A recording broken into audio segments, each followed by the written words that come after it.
I hear this a lot because so many people come, I have no time, I have this, I have no that. But what you focus on will grow.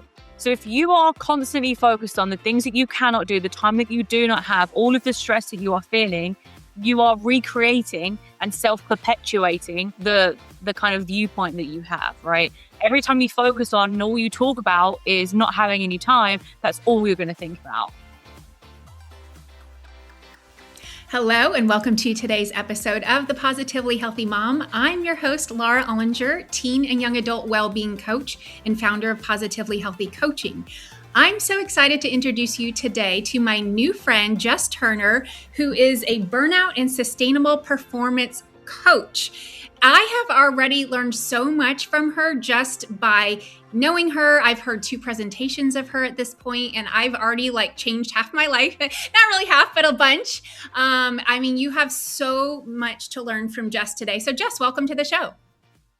Thank you so much. I'm so excited to be here and kind of leaning into another niche for a change. I'm really excited. Yeah, this is really cool. So I kind of wanted to start off with, as coaches, you and I are trained to kind of look at the patterns on the inside. It's like someone's subconscious brain, they don't even know they're doing it. It's running a loop over and over and over again. And we as coaches help kind of bring that to the surface, bring out that self-awareness. So because that's where change can happen. It can't happen if you're not aware of what the pattern is. And so the idea of these subconscious beliefs and stories that we tell ourselves, these come from somewhere, right? They start somewhere. And so today I'm super excited. I think we should dig into the idea of when these things come about in childhood. We're hearing things from our parents or our caregivers, whoever we're spending the most time around. And that's where these kind of patterns start to develop. And so tell us kind of your point of view on these things and maybe share an example of something that you have. Yeah, well, remember when you first asked me about the podcast and coming onto here and how I could best help mums. And I've just realized that it would be a really nice way to start thinking about having those conversations with our child about certain taboo areas, right? Whether it's money or self-image or food or that kind of stuff. And it kind of came from a few of the personal experiences that I had when I was younger.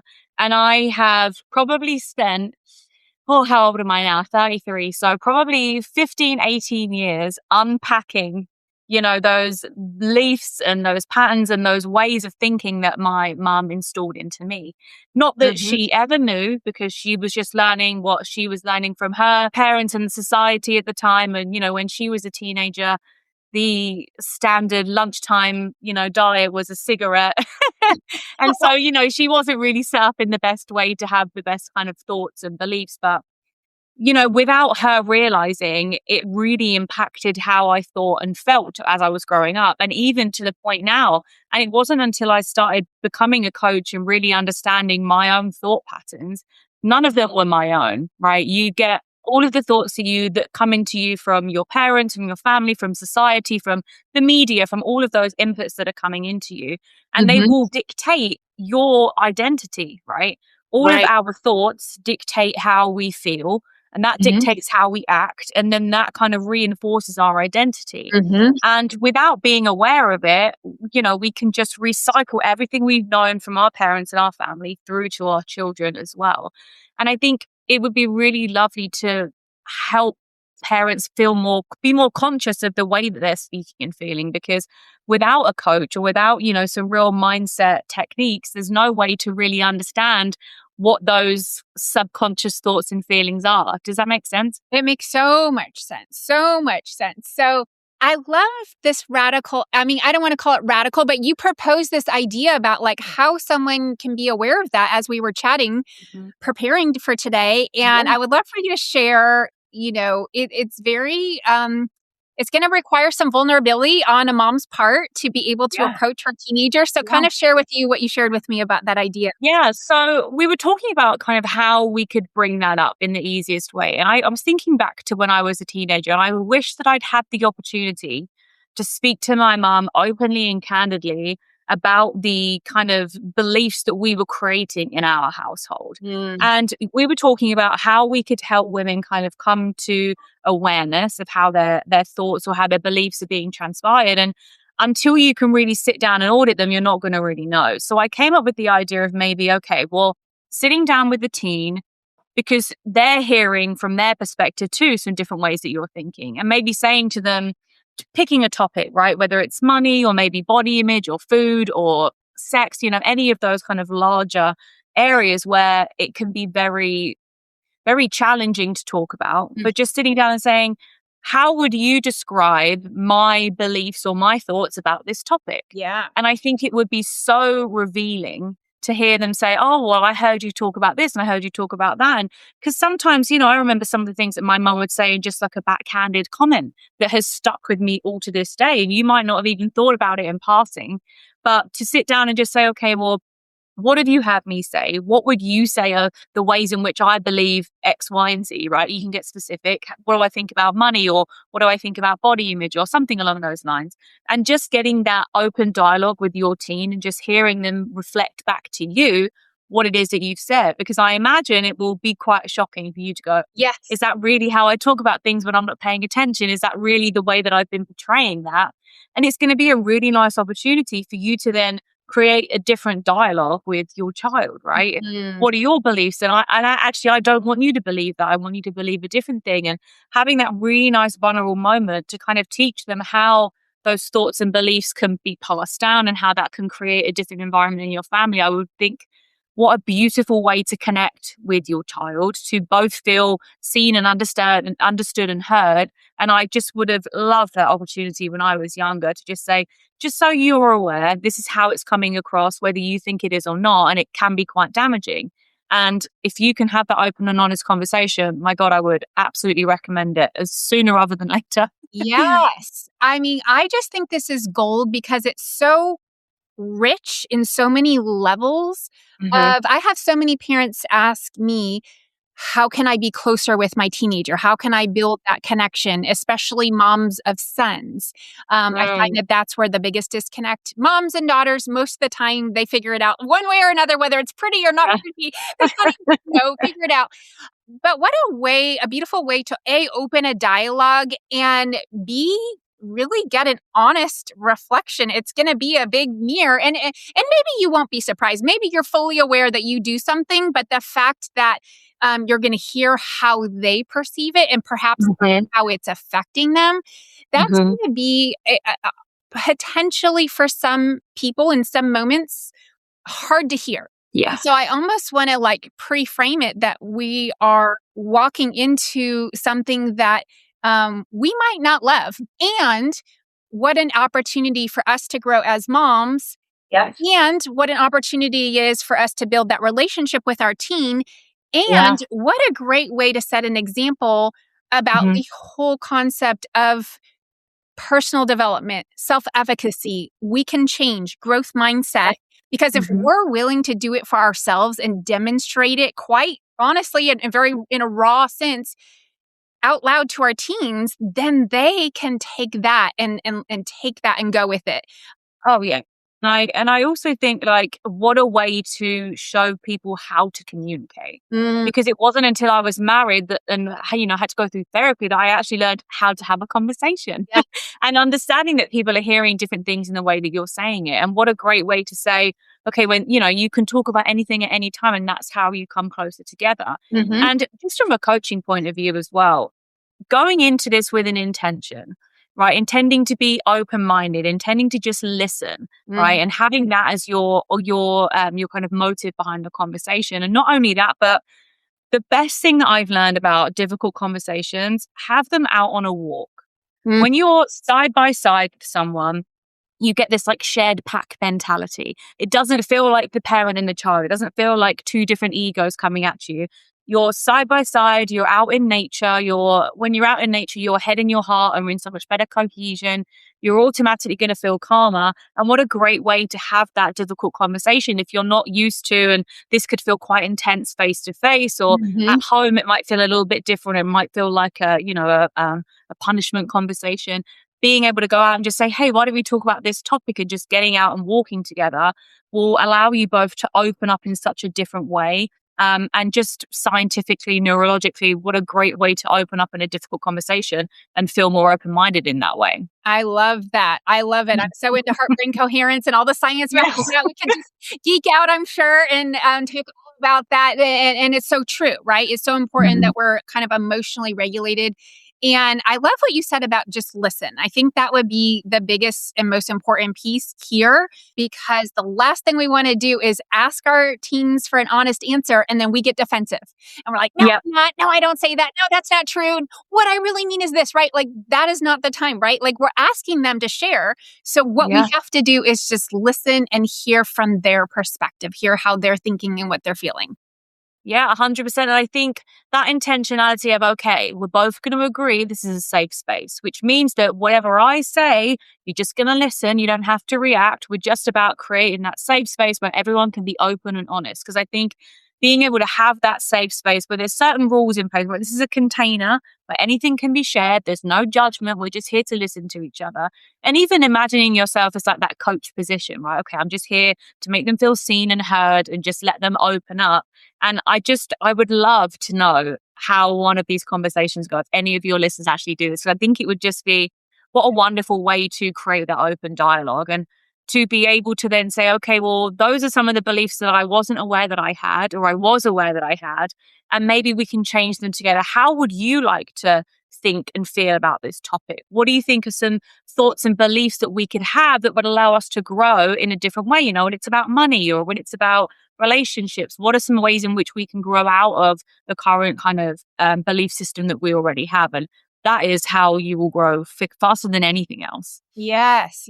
I love it. And I'm glad you reminded us of kind of like these meta themes, right? Just like the big themes in life that you mentioned. And a big one I know for a fact, because it's happening in my own household, is the one about money. Because my oldest is about to go off to college. We're talking about, well, she's made her decision, but, do we have the scholarships, and do we have this, and do we have that? And and she's going to get a job on campus and all these things. And so I'm really trying my best to kind of listen to myself, because the last thing I want to do is set up any scarcity mentality with her or my other children. Like, we can't afford this. We don't have enough money. It's, we can't do this. But I also, on the contrary, don't want to have them think we can just do whatever we want, spend whatever we want. And so it's like, it's really interesting. Like, I'd love to hear your thoughts on like the concept of like teaching responsible behavior, responsible decision making, but not in a scarcity way. What are your thoughts about that? Oh, gosh. Well, I don't have children, so that's a hard one for me to answer. But I think at the end of the day, when it comes to allowing people to grow, and this is just from my coach point of view, I have to sit back, create some boundaries, wider boundaries, but allow them to make their own mistakes. Because, if they're feeling like they're being pressured in a certain way, that will lead them to act in a certain way. And I think that sometimes we don't give people enough credit that they can make good decisions on their own. And I think it comes from a fear of us of like, okay, well, if I don't kind of control the narrative a little bit more, then what would happen? Then it's a consequence back on me. But I think if you can create some wider boundaries and potentially, I'm not sure what that would look like. I guess it depends on the situation. But, this is a big no. This is, these are the wider boundaries. And then just allow them some freedom in there to just see how they're at. I mean, I remember watching Jesse Itzler on one of his podcasts, and he always sits down with his children and he says, how did you fail today? Yes. Because instead of like just all of the wins, it's like, well, okay, well, what went wrong? Because that's the quickest way that they will learn. And I think if you can just give them, like I said, some boundaries, but give them the opportunity to make their own decisions and make their own mistakes. And then you come together afterwards and say, okay, this is great. Maybe you could have done this a little bit better, that a little bit better, but just giving them that freedom to develop themselves in that moment. And I know that it's probably easier said than done as someone who just has hairy kids with 2 dogs. But that's kind of where I'm at. Like, when it comes to coaching, I have to kind of watch a slow car crash sometimes. Yes. And I'm just like, because I know if they don't make that decision, they won't come back and go, okay, I see where you were coming from, but they have to experience that on their own. I can't be there to hold their hand and push them into certain directions, because that would be too much of me being involved, if that kind of makes sense. Hi, everyone. Just a quick pause before we get back to the episode. I'm so glad you're here. A lot of you know me as someone who helps teens feel more confident and less overwhelmed. But I also support parents who are trying to navigate all this with more calm, clarity, and connection. My work includes teen and young adult coaching, parent coaching, and support for the parent-teen relationship. So whether your teen is dealing with anxiety, self-doubt, or pressure, or you're trying to communicate better at home, I'm here for that. You can connect with me at positivelyhealthycoaching.com/booking so we can talk more about your confidence, resilience, stress, and healthy family dynamics. My goal is simple: to help families feel more connected and more equipped to handle what life throws at them. I hope you'll join me. Now back to the show. Yes. And I have the same belief as well about with my clients that you can't want something more for your client than they want it for themselves. And so, that's the kind of the same principle here is, what are you willing to do? And I know we're kind of jumping topics like a little bit right now because it's like whether we're talking about the big life theme of money or a college decision or kind of like body image you talked about or eating or diet or exercise or even kind of how they're using social media, like what are the boundaries on that? So there's like all these topics, but the idea is that a teen needs to want to be healthy, right? Like we cannot force that on them. It's very similar to like a coach client relationship where they have to want it too. You're really there to just offer the support, offer the guidance, kind of be those that safe container for them. But I think it all does come back to just like thinking about what are the beliefs and the stories that we hold and kind of getting that to the awareness, having that conversation, and then seeing what happens from there. It might be that your teen is like, well, by the way, mom, I really don't like how you are a food Nazi and you only buy organic everything all the time. Like all the other families get to have this, that might be a chance for you to like relax a little bit. Maybe that has been your standard, but maybe you can change a little bit. Maybe you make some different changes because that might help bridge the relationship a little bit more. It might, who knows? Again, if we're jumping topics, it's hard to give examples for all the different ones, but just the idea of just like getting that honest feedback, but then be the next step, I guess, be willing to make a change if it's needed, right? Maybe it's not needed, but maybe it is. Yeah, well, that's the whole point of going into it open-minded. Maybe if there's one topic where you're just like, I'm not quite ready because maybe I need to do some more work on that, then maybe I wouldn't jump in there. Maybe choose something a little bit softer first where you can just practice that interaction. Maybe don't go straight in with like the really hardcore topics and sit down and go, okay, we're going to hash this out together, And a lot of it as well comes down to like, if you're like these boundaries that we mentioned, being able to reflect them back to your kids as well. Like if you're teaching them that certain things are important, I feel like you have to reflect that also. Yeah. I remember when I was younger, I was being taught certain things about food, et cetera, but I wasn't being shown that at the same time. So there was that little bit of dissonance there. And I think that really helps as well when it comes to giving them the clear boundaries, but letting them form their own character. But you're also there showing them the way, if that kind of makes sense. Because I think that you being the example is much more empowering than you telling them, right? You're reflecting those beliefs or you're reflecting that thing that you wanted to change. And I know that we're chip-chopping a little bit there, but that was kind of my 2 cents on that part. Yeah. Well, it all comes together so well because setting that example is huge. Like think about all the families that we know and, well, I'm just saying society as a whole. Let's just say it like that because you and I live in the same area, but let's just say society as a whole, not just in our area here in Austin.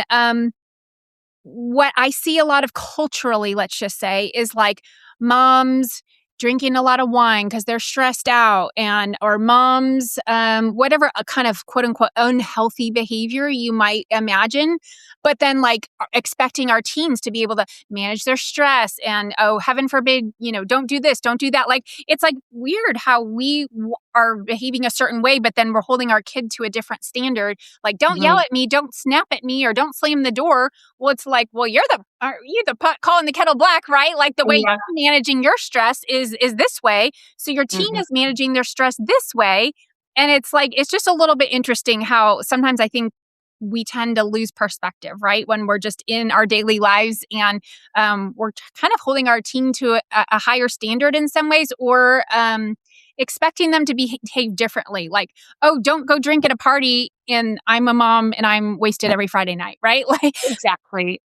Well, you have to be thinking about like them acting in alignment, right? Because when I was younger, I was around a lot of drinking, a lot of alcohol, a lot of this, that, and the other, but also being told to behave in a certain way. So it was almost like, well, hold on, what am I supposed to? yeah. And that creates a lot of shame and a lot of guilt when you're then doing something secretly when you know you're not allowed, but you're also seeing other people do it. You're not feeling like it's very fair. You're feeling like you have to keep it a secret. And when that shame comes in, that's just overcomplicates everything. The best way I can kind of describe it when it comes to parenting, coaching, kind of, it's a similar kind of relationship, is the theme of the lighthouse and the tugboat.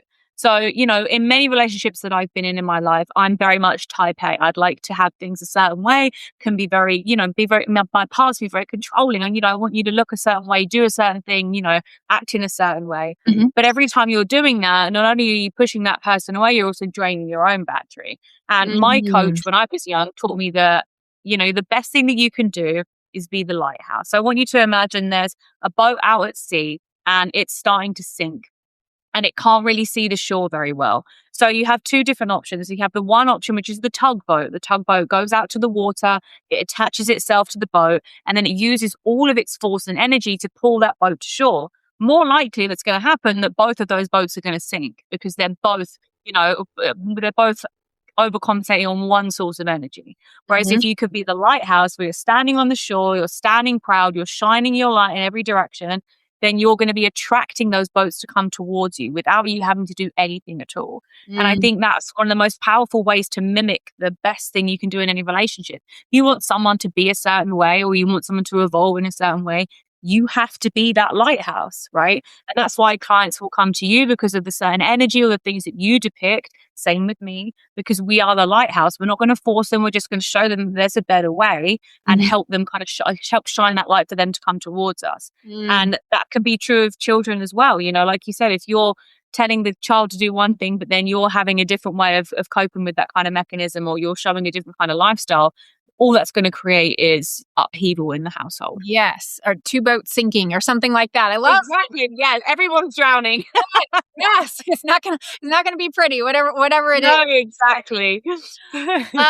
Well, with our last little chunk of time here, I would love to go to one of your favorite topics. Well, I don't know if it's your favorite. I'm projecting it's your favorite, about the idea of just stress and burnout, because I know that's kind of one of your specialties, and moms are queens of feeling stressed and burned out, and like that time management piece. It's always this kind of idea of not enough time or so much to do, not enough time, and this overwhelm. And the reason why I wanted to kind of finish this off, A, because I think it's huge, but B, like we talked about before with these big themes in your house that you could talk to with your kids about, this is a great one to have a conversation with, whether it's your spouse or your kids, or it could just be yourself. Like, what is my attitude or belief about time in all that I have to do? So I love to get your tips about this. Okay, so let me just clarify the question. So you're asking me for tips on how to have a better mindset around time? Yes. Okay, so I hear this a lot because so many people come, I have no time, I have this, I have no that. But what you focus on will grow. So if you are constantly focused on the things that you cannot do, the time that you do not have, all of the stress that you are feeling, you are recreating and self-perpetuating the kind of viewpoint that you have, right? Every time you focus on and all you talk about is not having any time, that's all you're going to think about. And when it comes to the brain is always looking for evidence to back up the beliefs that you have. So if you're sitting there going, I have absolutely no time, I'm so stressed out, I'm so overworked, I don't have any time to do anything more, your brain's going to go, oh, cool. Okay, here's this example. Here's another example. Here's another example. Here's the other example when you were late and you were rushing, and you're just self-perpetuating that belief system over and over again. Yeah. So what I challenge you to do is change the way that you talk about it first. Because if you can say, okay, well, I have an abundance of time and I get to choose how I decide to do that, right? All of a sudden, your brain is now looking for evidence of a different belief. Because two different things, those two things can be true at the same time. But it's your perception of how you see things that dictate whether or not it's going to make you feel stressed or make you feel relaxed, right? And every time it's like, oh, I'm so stressed, I'm so rushed, I'm this, that, and the other, you're creating a stress response in your body. And when you have a stress response in your body, your brain starts to shut down. You can't problem solve. You can't see clearly. You can't even think about, okay, well, how can I switch my day around to maybe find some more time? You're just immediately going into yourself and feeling like you're in survival mode because you're so stressed out about the time. Yeah. Whereas if you can change it and go, okay, I have an abundance of time, I will find some time, and just change the way that you think and feel about it, you will be so surprised as the pressure lifts off your body, how much more opportunity that you can find in a different way that you will look at that. And I know that sounds like a bit of a cop out because some people are like, well, give me something tactical, like find me more time. I can't do that for you. But if you can be more open-minded to changing the way that you think about your time, that's going to create a different way that you look at it. You're creating your own rose-tinted glasses in that way when you can think differently about how you're spending your time. And I promise that you will be able to audit it in a much different light if you're like, okay, I can find time, I have time, I'm in control of my time, as opposed to, oh my God, I'm so busy, I'm so this, I'm so that, I never have any time. It's night and day in how your nervous system is going to respond and be able to then take control of that day. Does that kind of make sense? It makes so much sense. So recently, I think I told you this the other day, I started using the word, because I got this from a friend of ours, the word luxurious. I have a luxurious amount of time. Oh my gosh, like who says that? But I've been saying that, and it's so funny because like, what is the definition of luxurious? Like I could have 5 extra minutes and that is luxurious that I don't normally have or I'm looking for it, and just that feeling it. But most of all, it's exactly what you're saying. That feels so good in my nervous system. It feels amazing. And I suddenly feel like, oh, wow, I sure do. This is so awesome. And then like that, it's that self-perpetuating, but in a positive way. Like suddenly I can handle things better. And I have a great example. So my mentor, one of my mentors, his name is Joseph McClellan III. He is kind of very close buddies with Tony Robbins. They've written a book together. They've been on stages together. They've been friends for like over 30 years. He tells a story, Joseph does, about where he grew up in California along this long stretch of highway. It was just a straight road. There were these telephone poles, like every, I don't know, I'm not good at measurement, but it's like 25, let's just say yards. I don't know the distance, but it's equal, right? And so what they found was that people were having car accidents there, and they were in a helicopter and they were looking down and they would look at all the tire marks. And it was funny because every person who died or had an accident ran into one of those telephone poles. Well, why is that ridiculous? It's ridiculous because how much space is between the telephone poles? 25 yards. But the telephone pole is only, 12 inches? And so he was, kind of concluding that people were, losing control of the car. And what they say in their head is, don't hit the pole, don't hit the pole, don't hit the pole, don't hit the pole. But what do? They hit the pole because the brain just hears, the brain doesn't register the don't hit that, it just hears pull, right? And so what you focus on, exactly what you're saying, what you focus on grows. So they were hitting the pole. And so I even told this to my kids who, they ski a lot. And I say, just like focus on the open spaces, the open spaces, the open spaces. Like, don't focus on the tree, focus on the open spaces. Right? No, it's so true. Yeah, my kids love to like go through the forest and all of that. And I'm like, last thing I want is them to run into a tree. Or even my son when he was learning to drive. I just said, yes, you want to be aware of the other cars, but like just focus on the open spaces. And so it's just something, a great metaphor. I mean, it's true. This actually did happen, but it's just such a great example or a great metaphor to how what you're focusing on does actually change in your body, what you're doing and what your brain is focusing on. And it changes the result that you get. Yeah, exactly. And I mean, when you think about the nervous system, right, it makes or breaks your day. So if you can have a different way of viewing your day, you have a different response to it, right? And if you can go throughout your day feeling like you're in control because you said, hey, I have time, that regulates your nervous system as opposed to I don't and I'm rushed, right? It's like that. You're starting your day at a crossroads and you can either start off stressed and rush the whole day and, make mistakes and mess up and feel really stressed out, or you can go, no, I have an abundance of time. And like I said, creating that different kind of mental mindset and different view, you're going to have a very different day. And it's like, there's another metaphor that I read as well, where that when you're cycling, say 10 miles and you're going really fast and you're really rushing, you're going crazy and you get there at like 11 minutes. and then you do it again and you're doing it in just an enjoyable way, and you get there, you're probably only saving 30 seconds on the difference. But think about the experience. You're not rushed, you're not panicked, you're not sweating, you're not like not enjoying it. You're just there taking in the view. And that's the very same thing that we're talking about when it comes to time. Yeah. If you can approach it from a regulated nervous system, all of a sudden you have so much more faculty, so much more options, so much more ability to choose how you spend your day. Because every time you start off thinking that you have no time, thinking that you're rushed, all you're going to find is more evidence to support that. Right. And then all of a sudden you feel like you have no control whatsoever.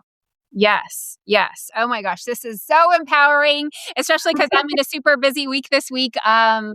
A lot going on. And so, yes, just finding the open spaces, finding the evidence of I do have a break, finding the abundance of time. It could be the same. My schedule is exactly the same, but how I feel about it can make all the difference in my day. Yeah, exactly. And when you think about energy expansion and energy expenditure and the nervous system, if you are dysregulated, you are burning through energy twice as fast as if you are regulated. So you might even think you might be able to have more time because you have more energy, you have more calm in your body. You might, instead of going, oh, it's 6 o'clock, I have no energy, I'm just going to grab my phone, doom scroll, drink a glass of wine because I've got nothing left. You might get to 6 o'clock, you haven't burned yourself out for the day, and all of a sudden the whole evening's available to you, and there is the time that you're missing. The difference is how regulated you can be in the meantime. I love that. That's such a great way to finish up our conversation. So Jess, how can people find you going forward? So you can follow me on Instagram. It's jessturner.coaching at Instagram. I'm all over there with tips and tricks on how to create more sustainable performance and how to escape the burnout loops that all of us high performing women are in. And you can hear a lot more from me on there. Awesome. Well, thank you so much. This was amazing. I so appreciate it. Yeah, no worries. Thank you so much, Laura. Bye, everybody. When you get a chance, please go to the show notes and click on the link ratethispodcast.com/tphmom to give my podcast a rating and review. And if this episode resonates with you, be sure to share it with your mom friends who are going through the same things. Be sure to tune in for next week's conversation. Until then, keep up the good work.